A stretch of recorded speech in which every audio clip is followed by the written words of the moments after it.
Boy, it's great to be with all of you here. Room full of people. You know, the great thing about youth workers, though, is that we are weird. Let's just admit it. We're different. We've been ruined by Jesus, and we know it. And there's a lot of us here who, frankly, are tired of working with kids by now. But the thought of going back to the adult Sunday school class is more than we can deal with. So we're hanging in there. Because we know how to have fun. We still have the little twinkle in our eye. We're still alive. We still know how to laugh. We still think life is joyful and full of passion, and that's why you're here. And some of you are 60 and 70 years old, and you're still doing this. And the great ministry you have with kids is not that you can compete with them and be cool and be relevant, but that you still have that little twinkle that tells these kids, I don't know what it is about them, but whatever it is, I want it. And whatever I have to do to find it, it must have something to do with Jesus. So I guess I'm going to hang on to it. You know, I've been doing youth ministry now 40 years. Now, I don't do it like you do it, some of you. I'm not doing lock-ins anymore. I'll admit that. And I always encourage people to do this thing for life, but I'm working more with youth workers than I am with kids because I have 5 of my own we raised together. And it hasn't been that hard because they're all in foster homes, but it's a lot easier now. And I'm tired of, you know, when I get in a bus full of kids, I just don't have the same energy and all the rest of it I do. But I do have the passion for those who are working with kids, because I realize what it costs you. How many of you who came here today, you've made somebody mad? Somebody's ticked off at you right now. Because they're going, you're doing what? You're going to another seminar? Didn't you just go to one? Well, who's the speaker? Well, haven't you heard him before? Well, what's his name? He's Italian. What? So what? I don't get it. What are you doing? And for a lot of you, you're sort of struggling with this whole thing, and you're going, I hope this is worth it. I have the feeling that a number of you told that to somebody. You said, look, if by 10:30 it's not that great, I'm coming home. That's why we don't have the break till 12:30. But we're not letting you out of here. I bring all this up because, you know, this isn't something I chose. It chose me. See, our culture is so messed up, it does not talk to kids about the way life really is. When you're a Christian, it isn't just that we believe about Jesus and the Bible and all these theological points. It's that our lives have been ruined by God. And this God and this Jesus have chased us all of our lives. And whether we like it or not, it's not that we go out and choose God, it's that God chooses us. Because let's be honest here, when people come to church, we should all be lined up at the front apologizing. I'm sorry, I'm the church.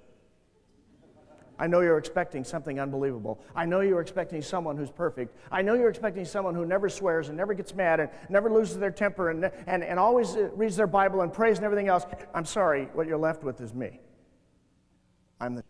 I've never understood why churches are arrogant. How can you be arrogant? We weren't supposed to be there. We're not supposed to be the church. Matthew, that great story where the guy throws the big banquet, and they're all wealthy and cool and really neat people, all from Minnetonka and all around that area. And none of them show up. And so he says, go out and get the whores and the losers and the drunks and drag them in. And they drug them in, and there still weren't enough. So they went out and got even more of even worse losers and brought them in. And that was Jesus' parable of the church. That's us. And so what ought to permeate every church is a sense of gratitude. We just can't believe it. I got a good friend of mine, he's in the music business, and he works at a music store, but he's a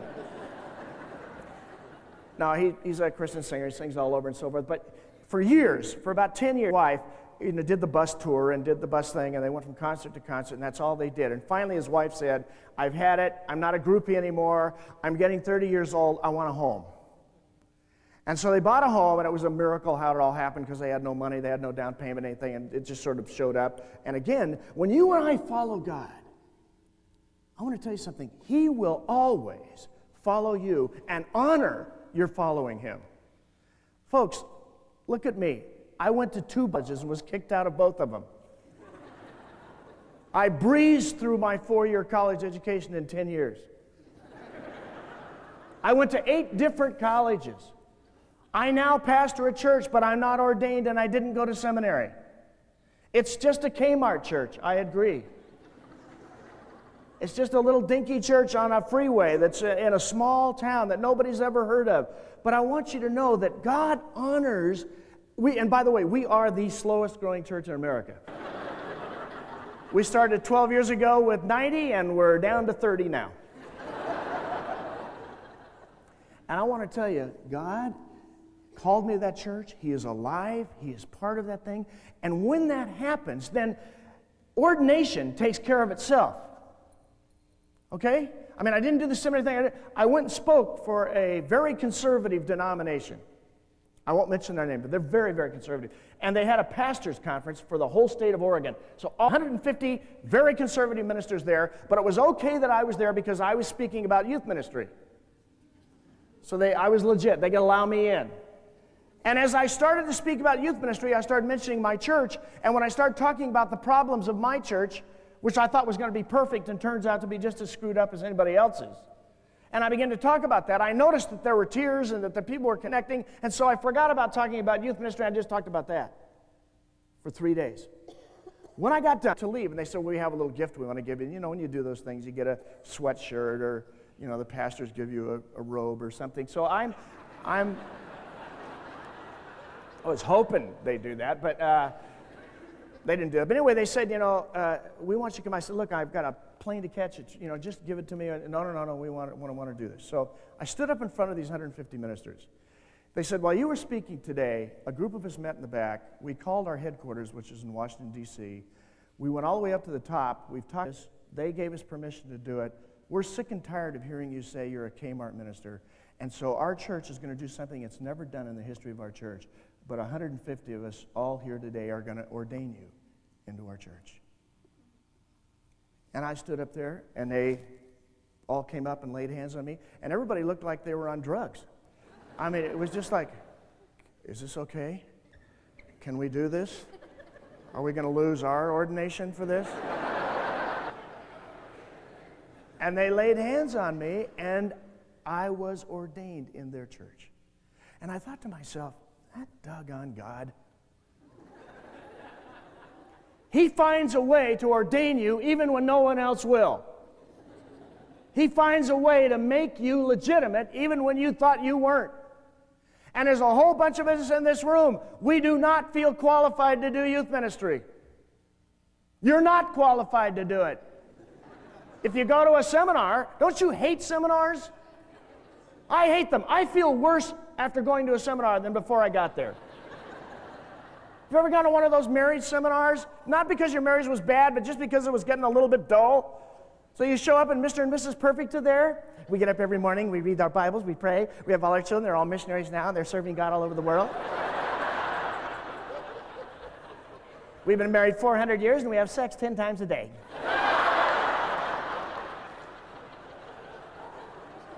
And, you know, you're leaving the place going, I didn't think our marriage was in trouble, but it is now.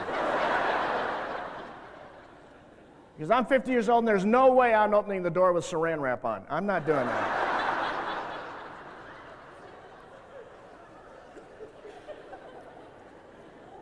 When I have no idea what I was talking about before I told it. All I know is that when you and I are ordained, God, when He chooses us, He will find a way somehow to make us legitimate. He will find a way, and there's a lot of us here who have been struggling with the fact of, gosh, I'm too old, I'm too overweight, I'm too this, I'm too that, I don't have enough time, I can only spend an hour a week with kids. Would you shut up? An hour a week with kids is better than no hours a week. You quit apologizing for what you're not doing. You're here. You're here today. Your presence in this room is what makes holy. The fact that you had to work and do whatever you had to do to get here. We don't like just sitting there listening to lectures and taking notes and everything, especially with me, because my outlines are like, that was the fourth point, I know, but that's the third, fourth point you've had in a row. I know, I have no idea where that goes. Listen, folks, you and I have been called by God. This is a special calling, and He makes you legit. And if you feel like, boy, all I give is an hour a week, thank you for you, because 99.9% of the people in your church give no hours a week. None.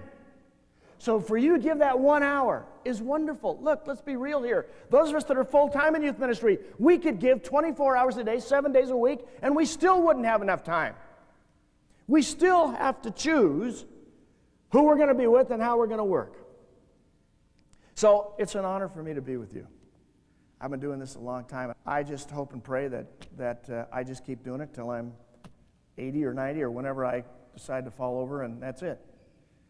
Because these are the kind of people, this is the kind of room, this is where it seems to me the Christian faith is all about. And I want to tell you something. All the great revivals in the church happened with young people.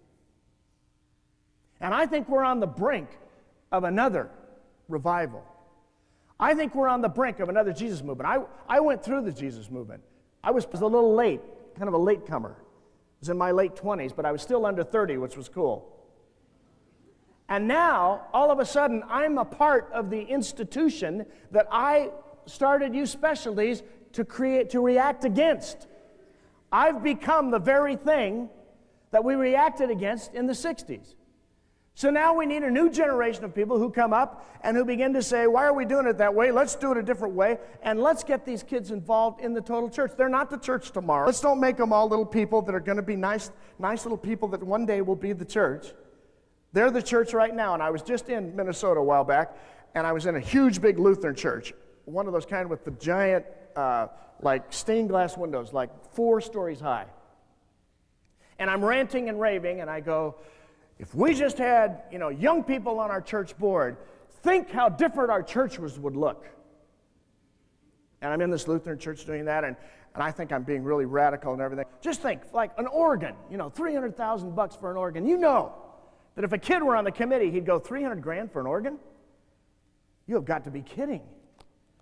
I'll rent you my synthesizer for $50 a week. Push organ. And the pastor came up afterward and he said, hey, Yaconelli, look around this church again. Do you see an organ anywhere? I looked around. There was no organ. He said, we did have kids on our committee. But he said, let me show you our sound system.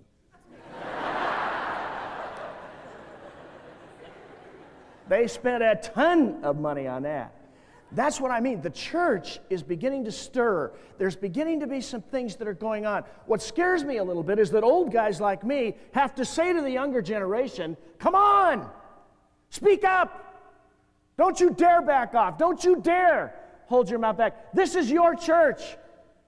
And you have a right to begin to say, hey, wait a minute.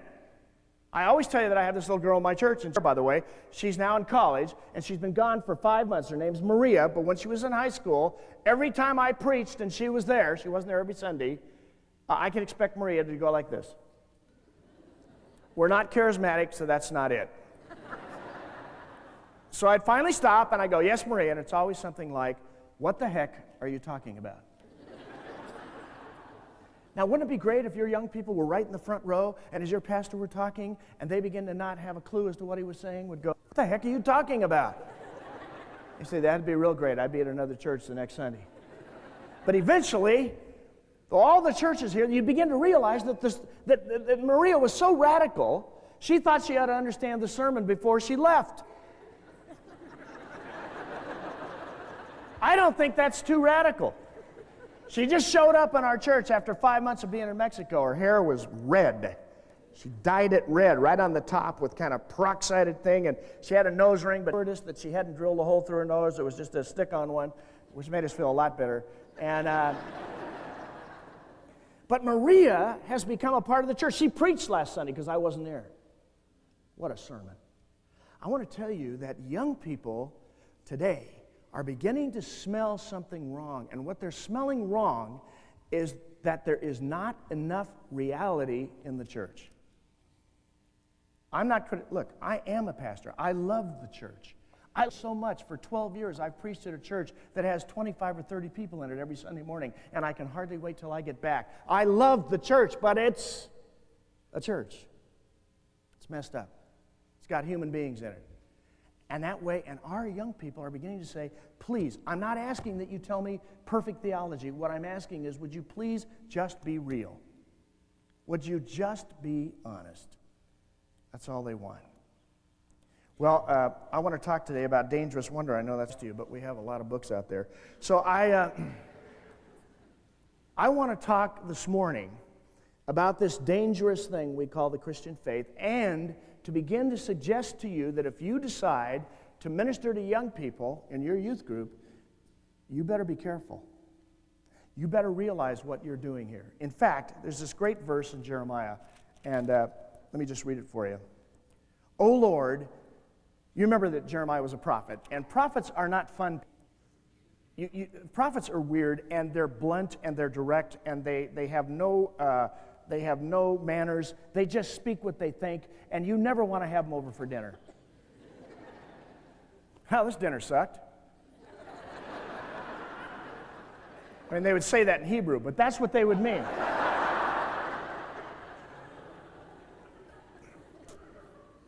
O Lord, you deceived me, and I was deceived. You overpowered me and prevailed. I am ridiculed all day long. Ask me.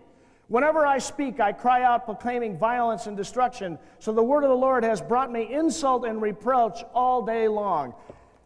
See, you realize that in the Hebrew, that word that was just talked about there, Lord, you deceived me, that actually means seduced me. You seduced me. Now, those of you in this room, you know, now for one thing, if you're Italian, that's why I love the Bible. I like words like that. Italians are sensual, they're emotional, they're impulsive. And when I hear a word like you seduced me, that just, it causes me to suddenly go, I know that. I know that's seduction because I responded to it, and so did you. Why don't you come help with the young people? They're not that much trouble. It won't take that much time, and the rewards are great. And you seduced. Somebody came along and said, no, you're going to love this. It's going to make such a difference. And bam, off we went. And Jeremiah is saying, okay, Lord, you seduced me to be a prophet. You told me that if I did it, they'd all turn to you. Well, they're not doing it. They're mocking me. They're totally ridiculing me. Nothing's working. So then he says this, but I will not mention him or speak anymore his name. Let me translate that into modern language. So God, prophesy this. I'm not prophesying nothing anymore. I got a feeling there's a few of you that said, that is it. I am not doing another lock-in. I am not being with these junior high kids one more time. I came close to murdering all of them last week. That's it, I'm done. Some of you are here today because you said it's this or murder. So I'm coming here today. But listen to this. His word is in my heart like a fire shut up in my bones. I am weary of holding it in. Indeed, I can't. Dang it. I know some of you are going, I want to quit. I made up my mind. I told my husband I'd quit. I've told the people around me I'm done. I can't quit. There's something in this thing. I can't quit. You know what that something is? It's God. I hate to tell you that. Your husband won't like to. You say, but I told you, honey, this God ruins my life. He gets in my heart and I can't stop doing this, and that's why I'm doing it, because I got this fire inside of me. Man. So let's take a look at this dangerous job that you and I have been called to and see if we can figure out what it means. A few years ago, we go to Mexico every year, up in Yreka. That's where I live, a small town, 5,000 people. That's the kind of town where they have pickup trucks with gun racks on the back, and that's just the church buses. And then you have other. So it's kind of an interesting town. And we decided a number of years ago to start going down to Mexico, which was a big deal because they're so racist in this town, it's unbelievable. And we began to go down. Well, now all of a sudden, the whole town has embraced this thing, and it's been going now for like 10 years. And one of the years we went down, we had like 25, 26 vehicles You know, when you do these trips, you end up with kids. You've got all the adults, you've got the cooks, you've got the sponsors, you've got the whole deal. So we flew down to San Diego, rented vans, go in, and then we also rented up in Wairika a Ryder truck. It says Ryder all over it. And that Ryder truck we bring into Mexico. Well, if you've ever rented a truck or gone into Mexico, you know that on the contract it says, you cannot bring this truck into Mexico. But we're doing it for Jesus, so we figure it's okay. But also, a guy in our town who runs the Ryder place says, I know you guys are going to Mexico. I know you're going to do that. You know what it says in our contract. So, but, you know, it's okay. Just please don't have it stolen or have anything bad happen to it. We get insurance for it and all that stuff. So we go down, and 29 cars. And this particular year, we were going down the Ensenada Freeway down to a little village called El Floridor. So we're driving down. Just as we get to the toll bridge, we stop. There's like 27 vehicles in it. And all of a sudden, an army vehicle pulls out with a bunch of, they all get out. They all have machine guns bigger than I've ever seen. And they sort of block the road, and they wave us over. We go over. One of the guys comes up. He starts speaking in Spanish. We have an interpreter. She explains to me. He says, the Ryder truck, we're taking it. In the Ryder truck was all of our food, all of our equipment, all of our camping gear, all of our tents. Everything was in that truck. And I am speaking, I'm pleading with this guy. I'm going, through the translator, we love Jesus. We're helping the poor. God is going to kill you if you do this. I mean, I'm thinking everything I think. And there's him and his two bodyguards are just standing there with this giant machine gun, and they're not budging. Nothing's happening. And I pull out the rental agreement. They want to see the rental agreement. And I pull it out, and of course, I'm standing there. And all of a sudden, one of the high school kids from our group that happened to be from Etna, California, who's actually an exchange student from Chile, comes walking up. He goes, what's going on? I said, look, let's don't talk about it. This is not the time to talk about it. Notice the machine guns?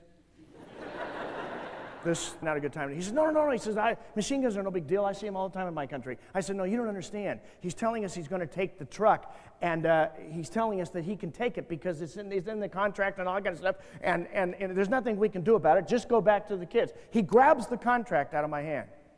He walks up to the guy and standing between the two bodyguards with a big machine gun, and he starts speaking in Spanish, louder and faster than I've ever heard anybody speak, and he takes his finger and he's going like this. He's speaking loud, he's pointing to the, I think, massacre. It's a total massacre. This is it. And he is just pointing his finger and going like that, and I'm going, my gosh. And all of a sudden, I notice that the two bodyguards kind of move away from the guy in the middle. What the heck is going on? And the next thing I know, this guy who hasn't made a move and has resisted every possible deal, all of a sudden he starts looking back and forth, his eyes are going back and forth, and then all of a sudden he just goes, his face gets all red, and he goes, vamos, vamos! And they come up to me, he goes, get in the van, let's get out of here, let's get the truck, go. We jump in the truck, we're driving down the road. I said, what the heck did you say? He said, I went up to that guy, took the contract out, and I said, it says right here we can go into Mexico. I said, it doesn't say that. He says, I know, but he can't read English.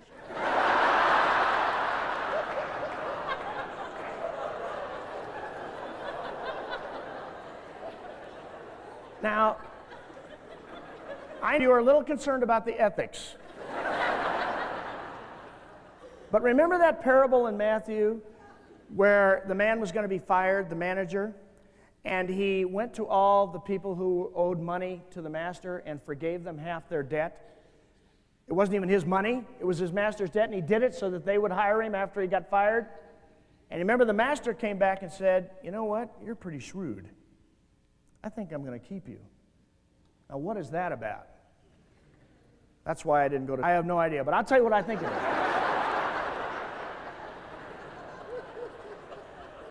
I think it has something to do with street smarts. I really do. I think that verse is about people who know how to work the street, who know how to survive when things aren't nice and orderly. They know how to somehow make it and figure it out. And God says those people, their wisdom comes from me. All I'm saying is that when you're in youth ministry, this is dangerous stuff. We could have easily been wiped out. And you know as well as I do, every time you take a mission trip, you lie to the parents like crazy. Is it going to be safe? Oh, yeah. There's no way we know whether it's going to be safe or not. This is dangerous stuff we're in. I was speaking for a group of 500 high school kids down in Florida.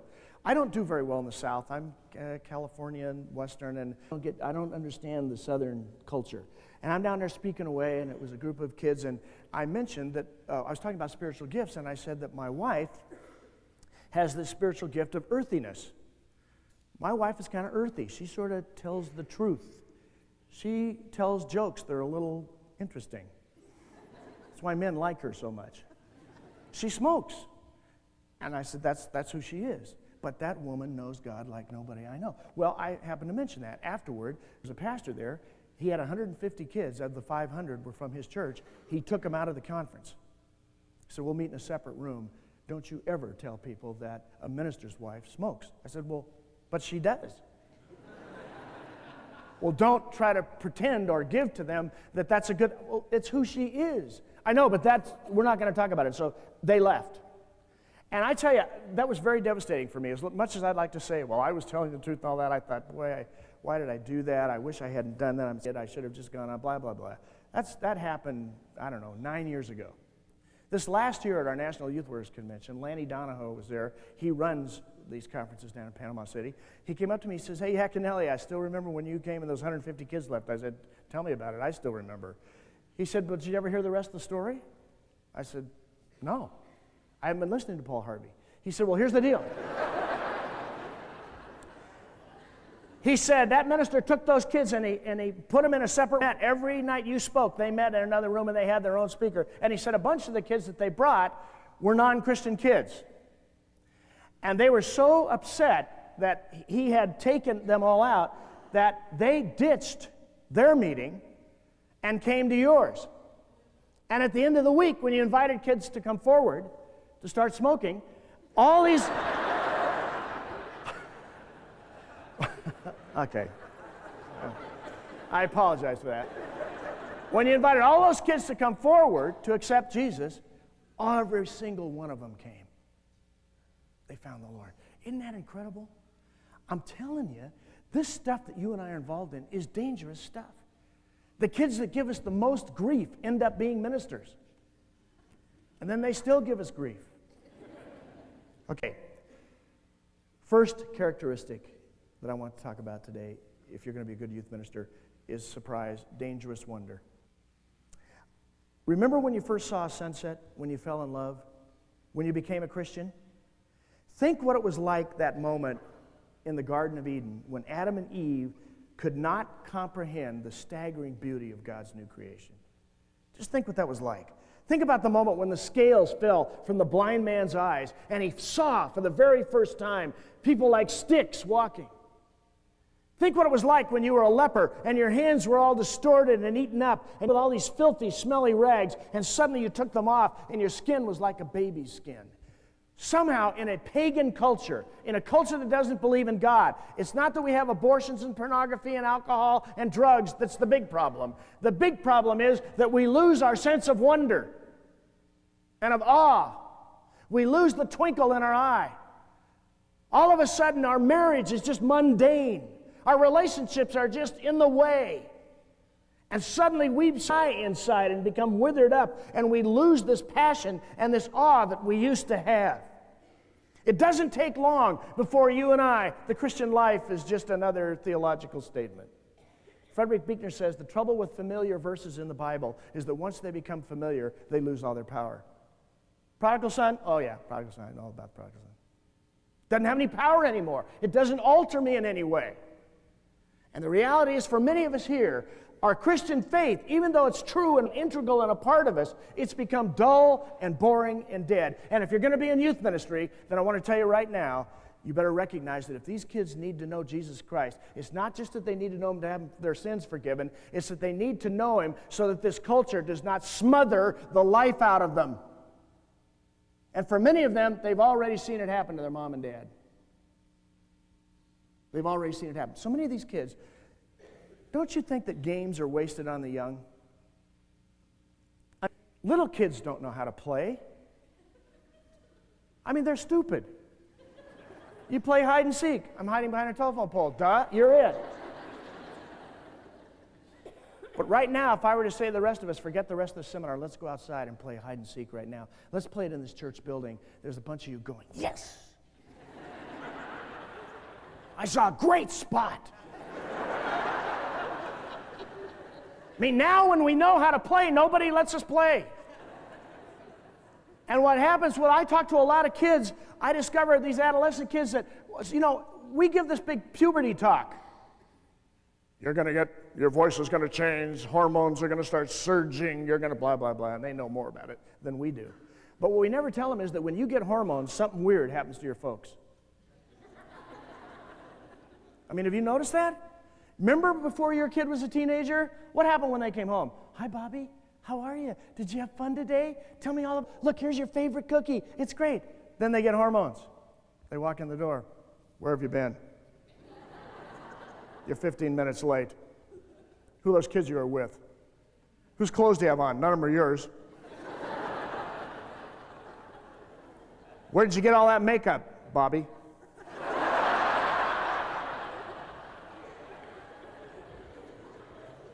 Many of these kids, from the time they became an adolescent, from the time they got hormones until now, every time they go home is, where have you been? What are you doing? Why didn't you get your homework done? Get that room cleaned up. Do this, do that. They never hear mom and dad go, let's play. What's your SATs? Did you get that? You better start getting your grades. But and that's all they hear. That's why I suggest to parents, kidnap your kid from school. Take a day off work. Just drive up. Walk to the principal's office. I need to see my son, Mark, right now. Is there anything wrong, Mr. Yaconelli? No problem. It's just, I need to see him now. Well, he's in school now. Is there any way you can, no, this is urgent, okay? So Mark comes running down. He goes, Dad, is everything okay? Mom's fine. I'm fine. Everything's fine. Just get in the car. Principal says, well, can I go with you? Is there anything? No, you stay right here. As we're walking out in the parking lot, my son looks up at the car with the ski boat in the back. He goes, what the heck? Just get in the car and shut up. And you kidnap your kid for a day. And you have no big serious talk. You don't do anything big deal. You just say to your kid, I'm working so hard. Your mom's working hard. You're working in school. We're doing all this stuff. And I think we sort of lost touch with each other. And I just want to spend a day with you playing. I just want to have fun because I forgot how to play. I don't know how to do that either. And that awe and that wonder about life, that little tricks that we do, and that's what romance is all about. It's the stuff of all of our lives. We've quit sending little to our husband or our wife. We've quit tricking them with little special surprises when we call them stuff. We've just lost it all. The wonder and the amazement of this whole thing that anybody could love me has gone out the window. And that's what a pagan culture does. It doesn't make us all go out and get drunk. What it does is it seduces us. It dulls us so that we just get mundane. We just go through a routine. Life just becomes a routine. And when's the last time those of us that are parents of adolescents have looked at our adolescent kid and gone, you are cool. You are just the greatest kid. Now, we have to stretch it sometimes. You are really a neat kid. I have never seen anybody be able to hide dirty clothes like you can. You're awesome. It's that sense. Now, I'm a granddad now, and that is really fun. Let me tell you about being a granddad. It is so cool because you can sabotage the parents. I mean, this new parenting deal now, they're so uptight about every little thing, and I can just kind of sneak along and go, it doesn't matter. That's right, they were even worse than you are. Don't worry about it. That's why they never invite me over anymore. But it's a great thing. Anyway, my son, I have 5 children, but only one of them has 2 kids now, and the other ones are just waiting to see how it works out. And he called and said, "Man, we are wiped out. Is there any way that you and Mom can come down and spend a weekend with us so we can have a break from the kids? We'll be there." So we did. We went to the coast, right by Scandalous. We rented this little place and had a hot tub and the whole deal. And so that morning it was my deal because I'm a morning person. Well, I got up at 6, and that's when both my grandkid gets up, 6 o'clock, boom, they're wide awake. So I got a cup of coffee, and I'm out front, and I'm just sort of letting Noah run around. And Noah, one thing is there's a reason why you have kids when you're young. Because when you get older, your reflexes just aren't there. And I'm kind of having my coffee, just relaxing, and I mean, the kid is like 2.5 years old. And there was a big hot tub over there with no top on it, and the steam was just coming out. I didn't realize how seductive that was for a 2.5-year-old. I'm over there, and all of a sudden, I just kind of see this blur go by me. Just kind of, boom! And I turn around, and he's already got to the hot tub. He's climbed up on the side of it, and he's getting ready to jump in. He doesn't know how to swim. I think, great, on my watch, my grandson dies. This is not good. So I run like crazy, throw my coffee, I grab him just in time, and I pull him down, and I'm kind of mad at him, and I go, you know better, blah, blah, and I bring him in the house, and his mom and dad talk to him seriously and the whole thing. I thought about it later, and I thought, doggone it, I did what everybody else does.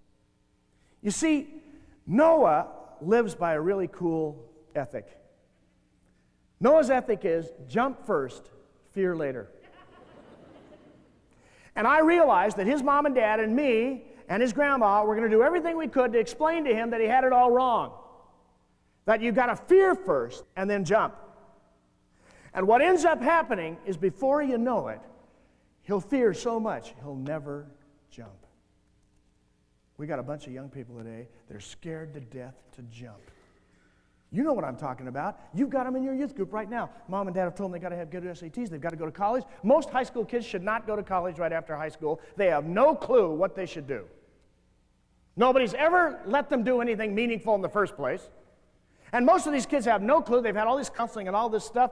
And, you know, we are not about getting a good job. We are about calling. And our job is to help kids listen to their gifts and listen to who they are to try to figure out where they should be. And a lot of you in this room did the other way around. You went to college, you got your degree, your first day of work, you went, I hate this. I don't want to do this, I don't like this is not me, this is not who I am. That's right. And so maybe that's one way to do it, but I really think that a lot of us should say to these kids, a couple years off. Go to South America, go to India, go to South Africa where you can really make a difference, discover what your gifts are. See, a lot of these kids, mom and dad are so worried about them hurting themselves, they never let them do anything. And I have a perfect test for you to use with your kids. You tell them to do this, it works every single time. When mom and dad are home, they're watching TV, tell the kid to go in the garage, make a little bit of noise, come walking back in with a hammer, and just walk in front of your parents' bedroom. You will not make it. Where are you going with that hammer? I was just going to my room. What are you going to do with it? I was just going to hang up below. Give me the hammer. I mean, they won't let us do anything. And part of our job is to free these kids up from a culture that keeps saying, stop, no, you can't, no, you can hurt that. And pretty soon, before you know it, none of us are doing anything. Because we're so afraid to make a mistake, that we might screw up, that we might do something wrong, that we might fail, that we might not work out, that it might take us 10 years to get a 4-year degree. Man, thank God for every one of those 10 years. I'm proud of it. I'm not embarrassed about it. I was for many years, but I want to tell you something. It was a great 10 years. I flunked out of San Diego State with 12 units of F. That was a tribute to the fact that when I had to choose to study for finals or go to a lock-in that time in my life, I actually went to the lock-in and looked forward to it. You say, well, that's a bad use of your time and money. Yeah, it sure was. But you know what? It was wild, it was dangerous, and God was speaking to me and calling me where I needed to go, and I just trusted that without really even knowing what I was doing. This is a dangerous thing. And when you and I start talking so lightly about, hey, we're just going to tell kids that, hey, life is dangerous with God. Okay. Come on, Holy Spirit. All right. I hope you know what that means when you call the Holy Spirit in. I think it was Thomas Merton said, when you call the Holy Spirit, be prepared to die. This is scary stuff. I'm not trying to make kids nice. Can I just say that? Because that's what your parents want you to do. The parents in most of our churches want youth group to make their kids nice. Make them good Americans, help them to get good grades, pick a nice little husband, a nice little wife, get 2.3 kids, have a great little education, them to go to college, encourage them to play number 1 on the football team, number 1 on the hockey team, because Jesus would be number 1 on the hockey team. He'd beat the crap out of those guys on the way down to that goal. And he had the power to do it too. You know what? our churches have bought into this culture so much they can't even tell the difference. They can't even tell the difference. Part of what's happening is that so many of these kids are just being pushed and pushed and pushed, and they're under so much pressure, and you and I have to come along with this gospel. It's Jesus Christ. You know what? John Claypool, when I get an author that I like, I do two things. It's kind of crazy. One is I read everything they've written, and secondly, I call them up and ask them if I can come see them. Most of the time they say no.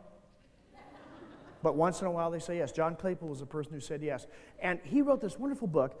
His daughter, in fact, the best book I've ever seen on dying. If you have someone who's died, this book is a wonderful book. I don't even know if it's in print. I think it is. It's called Tracks of a Fellow Struggler. His daughter died at 8 years old of leukemia. When she was 4, he tells the story of putting her to bed. And you know when you put little kids to bed, how you have to go through this whole ritual thing? And nowadays with the new parenting, it's even worse, but it's always been bad. You put them to bed. I'm hot. All right, take the blanket off. I'm cold. Okay, put the blanket back on. I'm not quite done yet.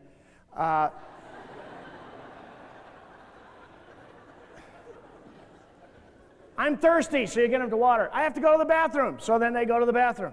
And finally, after you've done about 14 different things, I'm scared, so you turn the light on. It's too light, so you get them a night light. You do all that stuff. Finally, you go, that's it. You're going to sleep now. Everything's fine. And you storm out of the room. That's what he did. He went upstairs. He was writing. 2 hours later, those of you that have kids will know exactly what I'm talking about. He's writing away, and he knows his daughter is standing behind him. No shadow, no noise, he just knows. He can just, and it makes him mad. Because he's tried to get her to go to bed. She's still not going to bed, so he's writing away. Finally, he just turns around and he goes, yes, Laura, what do you want me to do now? She walks up, grabs his hand, and she says, nothing, Daddy. I just want to be close to you. I have a feeling that we don't understand this God that we're introducing these kids to. He's not running around saying, go do this, go over here, go there, go that. We have a God who says, you know what? I just want to be close to you. I just want to hold your hand. I want to be close to you. Through your SATs, through your college, through your football, through your life at home, for the rest of your life, I just want to be close to you. That's why this is so dangerous. The second thing I suggest that we have to have in order to be good youth workers is irresponsible passion. See, I like those words. I like to choose my words carefully, and I want irresponsible to be one because we're always being accused of being irresponsible. When you're with a group of kids, irresponsible is part of youth ministry because you cannot control every possible thing. It's going to happen whether you, I don't care how many rules you've got, unless you're a totally oppressive deal, it's going to happen. They all come in with the punch. Be careful, guys. Mrs. Johnson just died. This is the Johnson Memorial carpet. Please don't do it.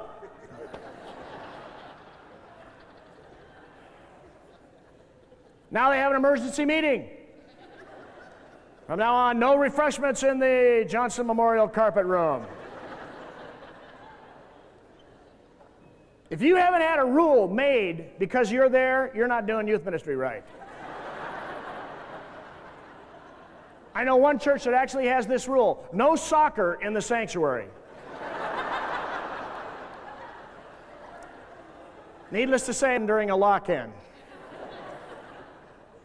The reality is that, yes, I mean, when you have children, when you have kids with you, when you're doing a youth group, when you've never done it before, some of you are brand new at youth work. You just came out of the youth group and now you're doing it. And some of you are 8, 19, 20, 21, and you're going, man, I don't know what to do. I mean, I love these kids, and it's chaos, and you don't think of stuff, and stuff happens, and yes, that's why in our church we don't have a nursery, because I like kids in church. It's noisy, it's disruptive, it's little kids are running off, taking off, and it just the sermon, and mom's freaking out, and all this stuff is going on, and there's little kids running. But that noise is such a beautiful noise. And when we do youth ministry, we better expect that they're going to fail, fall down, make mistakes. That's why we have kids give sermons in church, because we know their theology is going to be awful. Because that's the joy of it. Because when we were young, we had theology. We had everything figured out. These kids get up and go, you need to witness more for God. You need to share your faith more at work. You need to start living your faith the way it's supposed to be lived and not just trying to make tons of money. Guy's back there going, stupid kid, what do you know? This kid doesn't have yet, he hasn't had 4 children, one of which is a Down syndrome child, and this mother's ended up doing laundry 4 times a day, every single day of her life, and she's trying to struggle with what her faith's all about. He doesn't understand all those complications. But here's that, when that boy says, yeah, but why don't you just give your life to Jesus and just do it? All of a sudden she remembers. She remembers when she said yes to that. And she remembers what she's become because he said that. What a gift. So we want these kids running around making mistakes, breaking stuff, falling down, doing stuff that's crazy, irritating people, standing up, doing all that kind of stuff. I got kids who come to my church and they get up and go get coffee halfway through. They don't know you're not supposed to get coffee. But once they do it, then the adults go, well, okay, the kid did it. I'm here.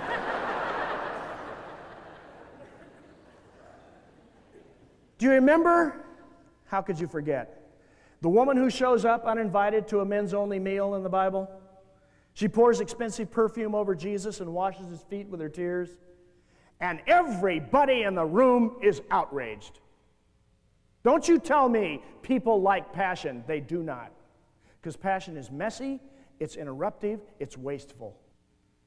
And these people were all going, you could have used that money so much better. This is an outrage. Get that woman out of here. And the only one that wasn't outraged was Jesus. Yeah. I think part of the reason that our church is the slowest growing church in America is because when you allow people to be passionate for God and you allow them to be unique, then when visitors come, they can't take it. It's too much of a shock. So we have Sadie in our church who, to me, has taught me more about the Christian than almost anybody I know. Sadie sits up in front. She's 18 years old now. Every time my wife gets up to lead singing, our singing is so bad in our church. Our music is so bad. You know, people say, oh, you're just being humble. No, I'm not. We have, nobody is talented in our church. We don't have to play the organ or the banjo or anything. We have 2 people over 70 that play the piano and the organ. They both have wigs. One of them, when she plays, it's like, remember when you used to go to the roller skating rinks and they had all skate slowly, please? I mean, it's unbelievable. The other one can't read music, but she can kind of play along, and she just does it by ear, and so it's not always quite there. But she's trying so hard, so her husband bought her a synthesizer so that our church could kind of be cool and kind of contemporary. And I walk in one Sunday morning, she's got the little synthesizer. She goes, look at this thing. I'm looking at it. She's got a drum. I go, oh, wow. She goes, I got a little surprise for you later.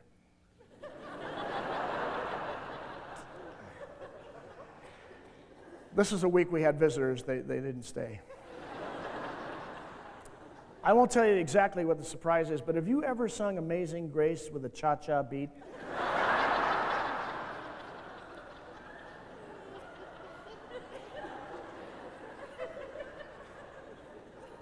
So Sadie stands up front and helps my wife. Last week I had her do the benediction. It was so great. It's hard to understand her. Unbelievable. But here's the thing about Sadie. We have prayer requests like you do in your church, and someone was giving a prayer request, and their dad had cancer, and it was serious. And as she was giving the request, of course, she broke down and cried, and everybody there was, of course, moved and all that, but we're all proper adults, and we know how to behave in situations like that correctly and calmly. Sadie doesn't understand that.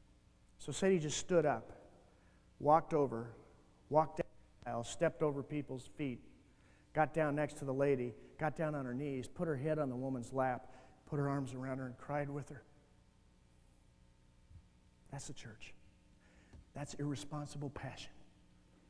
That irritates people. It makes them uncomfortable. It makes them different. That's right. Youth ministry makes people uncomfortable. It should.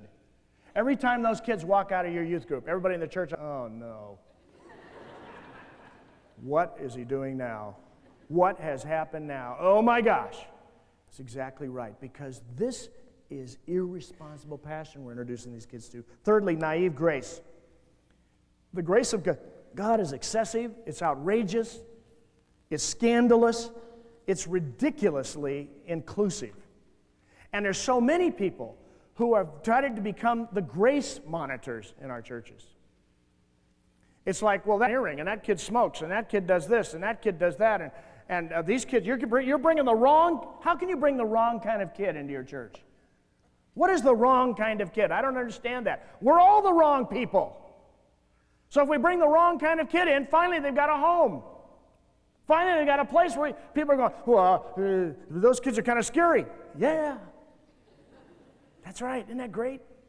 We got scary kids in our church. I'd rather have scary kids than the ones who don't look really are.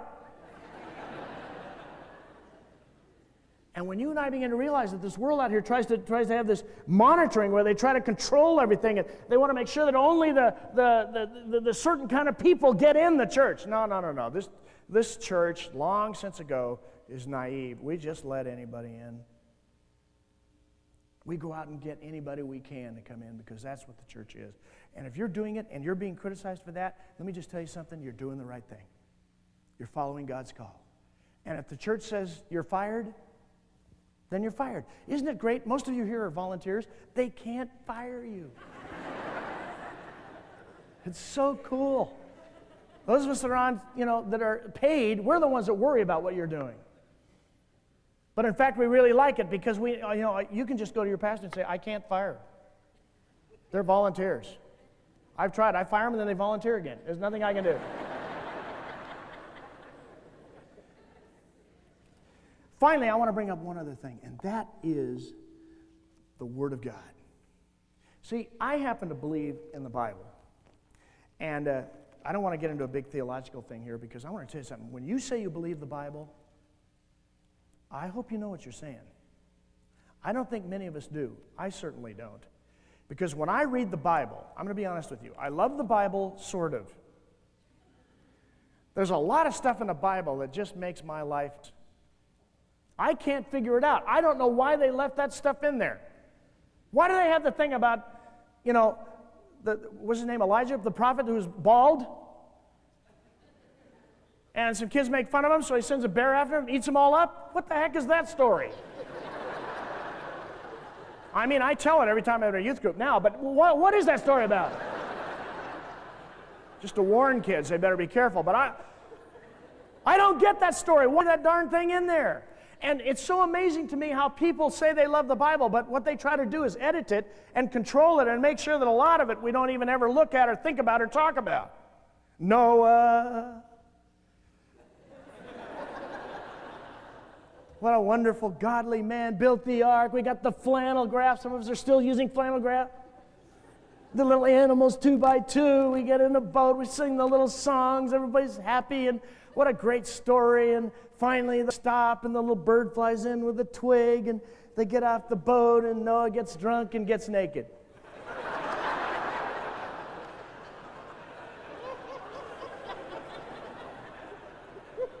Okay, I hope that's not on your flannel graph. I don't want to... Why in the heck did they leave that story in there? I'll tell you why they left it in there, and that's why I trust the Bible, because it's the truth. If I were on a boat for 40 days with a bunch of animals, I'd get drunk too.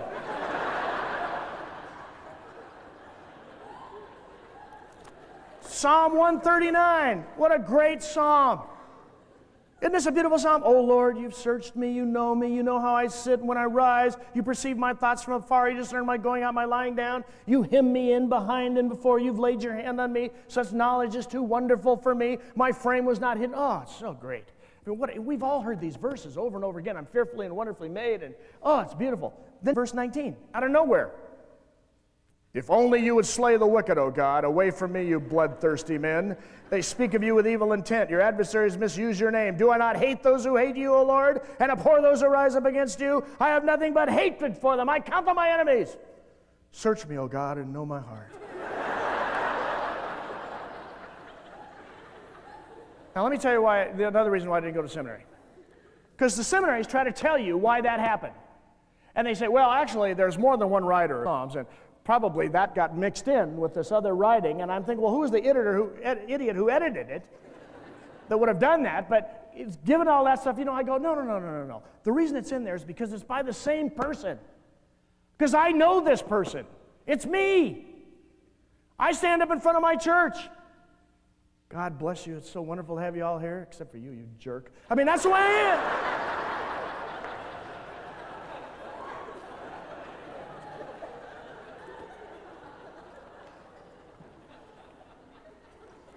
This Bible is dangerous stuff. And when you get your kids involved in it, when they start hearing it, when they start looking at it, rather than being a nice little book where we can just repeat little things that we get a little star, all of a sudden we realize this is scary stuff. It's complicated. It's mysterious. That's right. And so is God. And so is Jesus. And that's the mysterious Jesus and God we want them to meet. I love the Bible. I'm scared of it. It frightens me. But so does Jesus scare me and frighten me as well. Well, we need to take a break, and I want to close by telling you a little story. Barbara Brown Taylor is a wonderful writer. She's one of those writers that, like I told you, when I find her, I read everything she's written. She's got about 7 or 8 books out. They're books of her sermons. She now teaches at a seminary. She can preach. And she tells the following to me, summarizes what I've tried to say this morning. Several summers ago, I spent 3 days on a barrier island in South Carolina where loggerhead turtles were laying their eggs. Loggerheads are those huge 300-pound turtles with flippers for feet. One night while the tide was out, I watched a huge female heave herself up to the beach to dig her nest and empty her catch of eggs onto the soft sand while slow, salt tears ran from her eyes. Afraid of disturbing her, I left before she had finished her work, but I returned the next morning if I could spot where her eggs lay, hidden in the sand. I did not find her eggs. What I found instead were her tracks, only they led in the wrong direction. Instead of heading out back to sea, she had wandered into the dunes, which were already hot as asphalt in the morning sun. A little ways inland, I found her, exhausted and all but baked. Her head and flippers were caked with dried sand. Quickly, I fetched some water after pouring cool seawater on her and covering her shell and exposed flippers with sea oats, fetched a park ranger. He returned shortly with a jeep to rescue her. I watched in horror as he flipped her over on her back, wrapped tire chains around her front legs, and hooked the chains to the trailer hitch on his Jeep. Then he took off, yanking her body forward so fast that her open mouth filled with sand and then disappeared underneath her as her neck bent so far back I feared it would break. The ranger hauled her out over the dunes and down I followed the path that the prow of her shell had cut in the sand. At the ocean's edge, he unhooked her and turned her right side up again. She lay motionless in the surf as the water lapped at her body, washing the sand from her eyes and making her skin shine again. Then a particularly large wave broke over her, and the most amazing thing occurred. She moved. She lifted her head slightly, moving her back legs as she did. Right before my eyes, I watched as she slowly revived. Every fresh wave brought a little more of her life back into her until one of them, a particularly large wave, made her light enough to find a foothold and push off back into the water that was her home. Watching her swim slowly away and remembering her nightmare ride through the dunes, I noted that sometimes it's hard to tell whether you're being killed or being saved by the hands that turn your life upside down. Hard to tell, isn't it? But man, what a ride. What a ride.